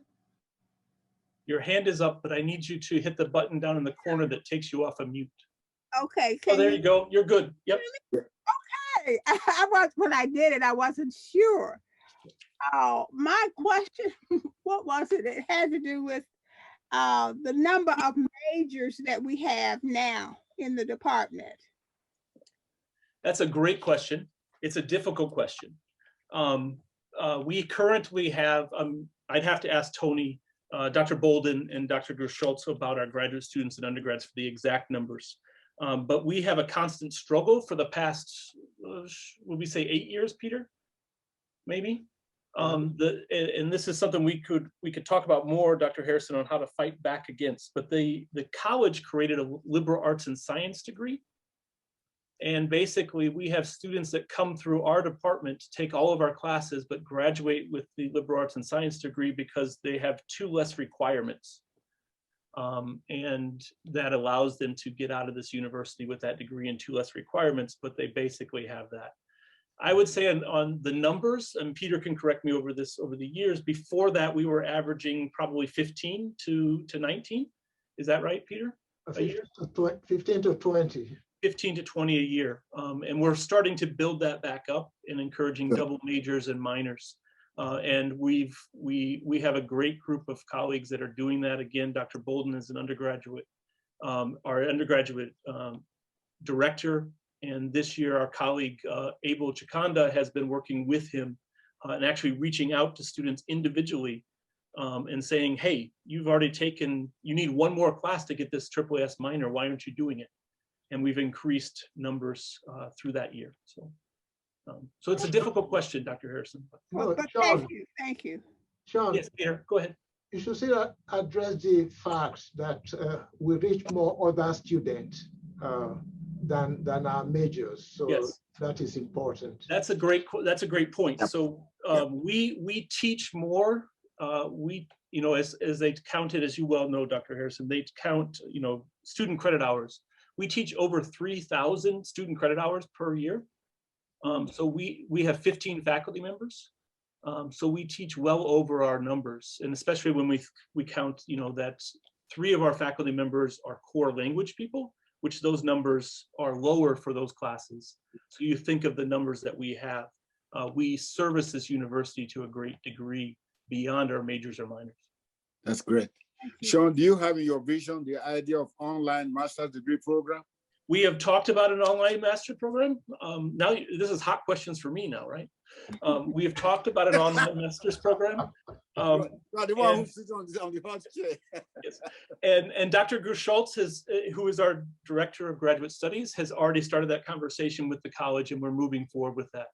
And we absolutely like that. I would also say the other thing that we've done is we have branched out, that we have a dual master's degree with museum studies. Yes. It's the only one in the country that we have a degree that you get, and you actually end up with 2 masters, both an MA in African-American Studies, as well as an MA in museum studies. It's a 3-year program rather than a 2-year program. Right. But again, we are the only one in the country that has that. And we're excited with Dr. Gerschultz, who is an art historian, as our graduate director, but we also have another colleague who's starting next year will take over the museum studies program. So we're about ready to take over the world in that area. You can do that too with people major in public history. I don't know whether to do that. Absolutely, absolutely, yes.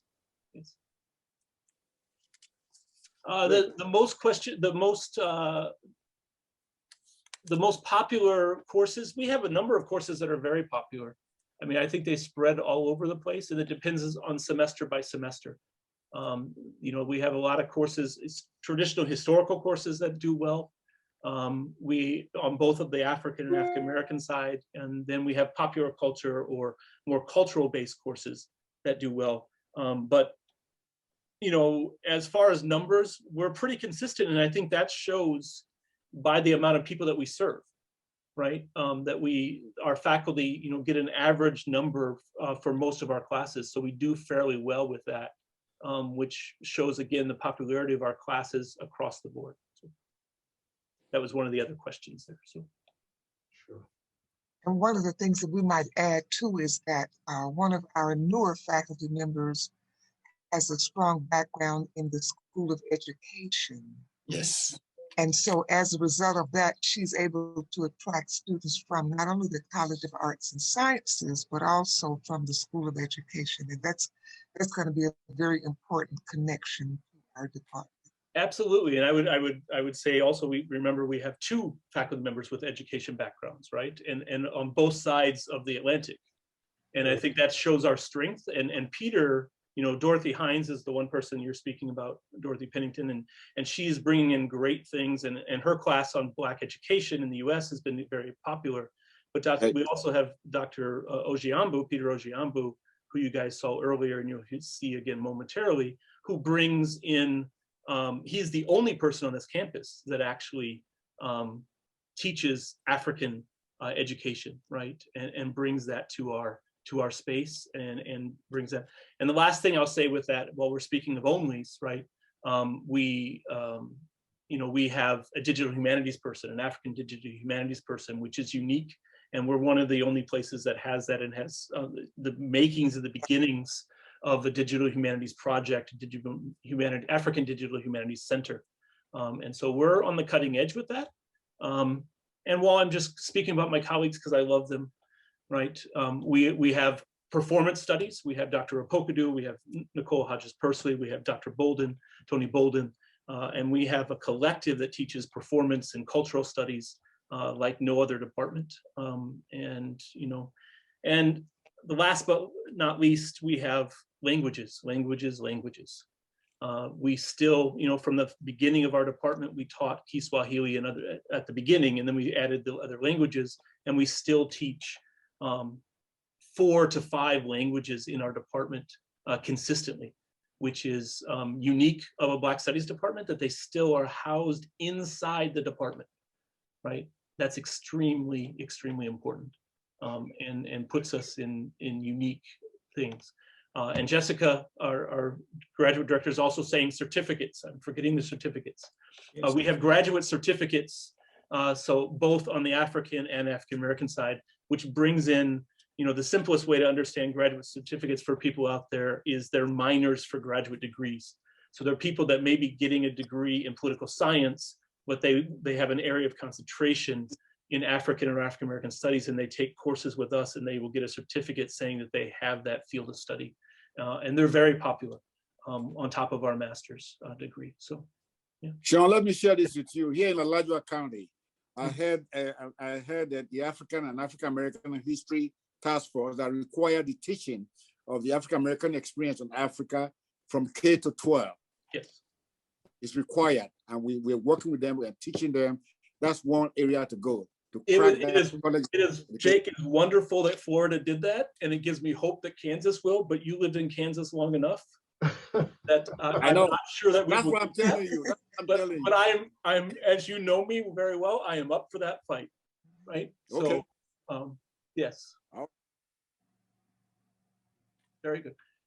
Dorothy, do you want to hand it off to Peter? Hold it up and then hand it off to Peter? Go ahead, sorry.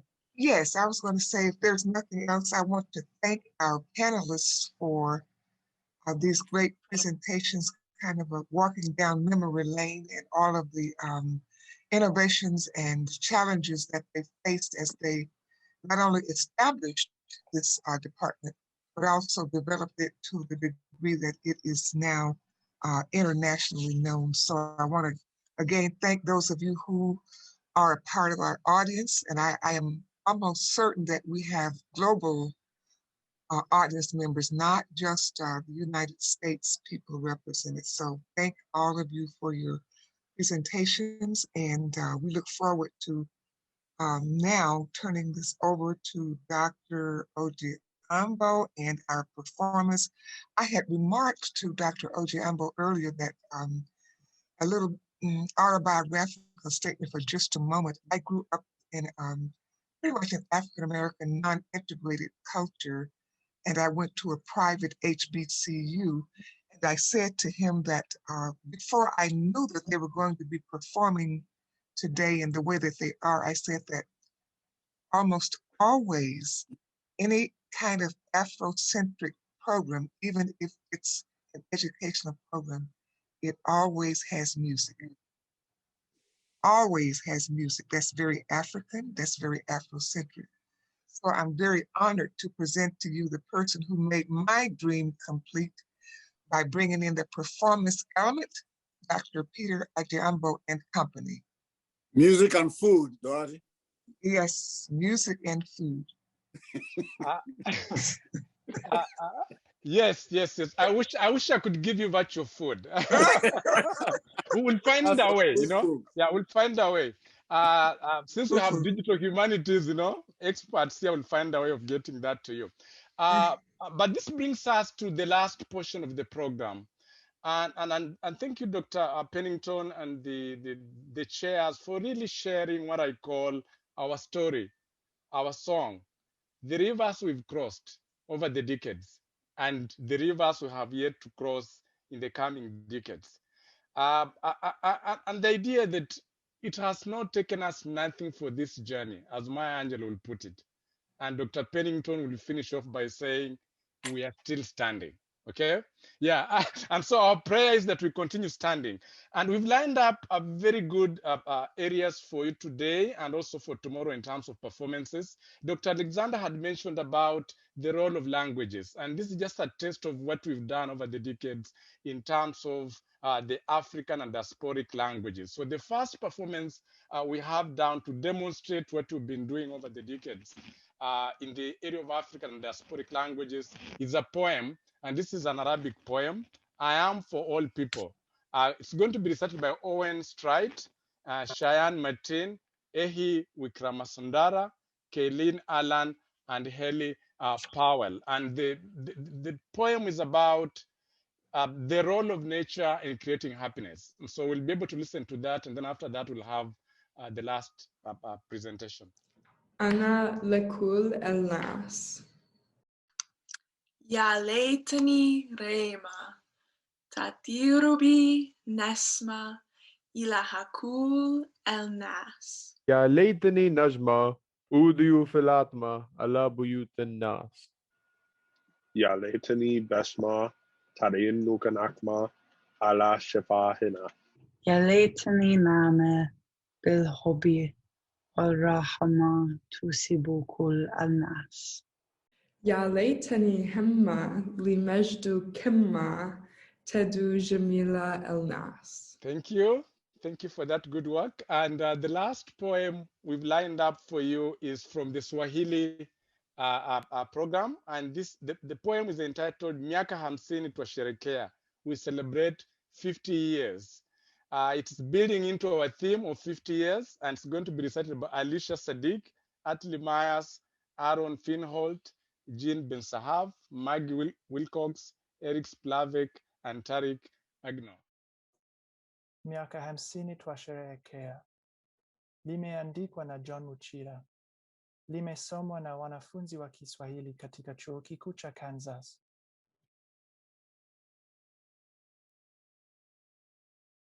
Miaka hamsini kapita, tangu idara kuanzishwa. Kusoma Waafrika tukapata, Umarekani weusi ukaanzishwa. Miaka mingi iliyopita, lugha, utamaduni na jiografia twafundishwa. Sikukuu na sherehe twapata, miaka hamsini twasherehekea. Masomo mengi yapatikana, digrii tofauti utafurahia. Kiafrika na Kiarabu chapatikana.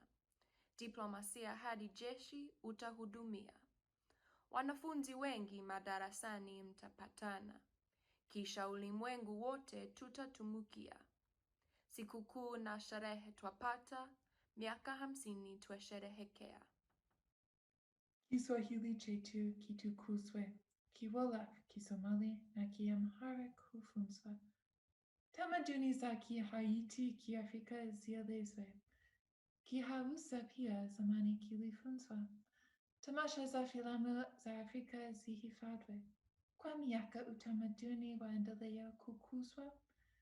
Sikukuu na sherehe twapata, miaka hamsini twasherehekea. Taasisi za masomo idarani zipo, Kiafrika, Kihaiti na Langston Hughes utazipata. Kiafrika utaelewa historia na utamaduni uliopo. Haiti utajua lugha na mengi kuyapata. Langston Hughes maadili yanaweza hata kama hayupo. Mafunzo tuendelee kuyapata. Sikukuu na sherehe twapata, miaka 50 twasherehekea. Uongozi mwema idarani. Shukrani kwa Jacob, Arthur, Peter, Clarence, Cécile na Shawn. Wakaendeleza masomo ya Kiafrika na weusi wa Marekani. Changamoto tukazipata. Bondeni na milima ya fedha wakawa rubani. Maprofesa mazuri tukawapata. Sikukuu na sherehe twapata. Miaka 50 twasherehekea. Jessica mwana sana twatangaza. Peter, Brenda na Malam changu kwa lugha wadhihirika. Tony, Shawn, Randall na Dorthy wangaza. Hines, Nicole, Amerikani wasi mwanafunza hakika. Peter, you, James, Abel, Katie na Liz wa Afrika mwaneza. Walimu wote wachapa kazi bila shaka. Sikukuu na sherehe twapata. Miaka 50 twasherehekea. Miaka 50 ya fanaka, Maulana katujalia.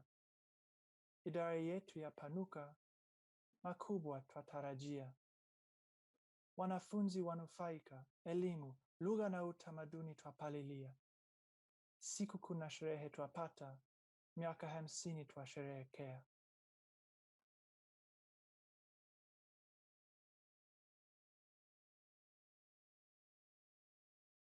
Yeah, Shawn, I think that marks the end of the presentations. And so what I would like to do is to thank the students and the instructors really for putting a lot of energy for the preparations. But we have a very rich program line for you tomorrow, starting from 9:45. Just as a reminder, tomorrow's program starting at 9:45. And we have very, very interesting panel set up for tomorrow. But also we have a very rich performances coming again from the languages side. So you'll be able to see an array of what we do across all our languages and many songs and poems and skits that are coming tomorrow. So if you've not done a reservation for tomorrow, please ensure you do, because tomorrow is even more wonderful. This is just a taste of many things to come. So to bring our program to a close, I'll turn it over again to Professor Shawn Alexander, just to give a word so that we could be able to end today's program. But again, we are very excited, and thank you for joining us and really, really to come and celebrate our 50 years. And we look forward to seeing many of you tomorrow to really continue and share in this celebration. Professor Alexander. Thank you. One of the things stated in the question and answer there, Peter, is so fantastic. Thank you so much. Great work, students. Thanks, Peter. And thank you, Amal and Brenda, Joelle, and Marie, right? We will see things from all of our languages throughout these few days and these 2 days, and I appreciate it very much. Again, it shows the uniqueness, I think, of AAAS here at the University of Kansas, that we teach these languages again within the department. They are not outside, which I think is a legacy again from the beginnings of our department. Hopefully we'll talk about it again tomorrow as the transition into that. We are the founders of our department. The students had a place called the Afro House downtown. And at that Afro House, they did not just teach history and culture classes, they taught language. They taught Kiswahili. And I think, again, that shows the connection and what Peter and Amal and Brenda are trying to do here in the community to teach Arabic and Kiswahili to local kids and encourage them as they're coming up into the university that they've already taken the languages. And it shows that rich connection to the department, and I think that's wonderful. So tomorrow, as Peter says, we're going to meet at 9:45 for a welcoming, and then we will have our first panel from 10 to 11:30, 11:45-ish, 10:30 to 11:45-ish, which will have our founders of the department as I look at them, right? The Tillers the soil, as Dr. Pennington has named the title, as she always says, I just say that's the student activists, right? And so I'm excited to talk to them. Many of them I've talked to, some of them I have not, other than on the phone. And so I look forward to that. Then we will have a keynote speaker from outside of our department. Sharice Burden-Stelly will give a talk about Black Studies and its position of liberated education, which we're very excited to listen to her and her work. And then in the afternoon, we will have the discussion of the art project that Dr. Gerschultz put together and students and colleagues that worked with her on that. And then we will have current students and alumni talking about their experience inside and outside of our department. And we look forward to all of those. We look forward to seeing you back here. And the last comment I will put here from someone watching, Dan Simon says, thank you for all performers and presenters. You've made KU better for 50 years and continue to do so, rock chalk. It's a nice way to end it. And I hope you all have a wonderful evening, and I look forward to seeing you tomorrow morning.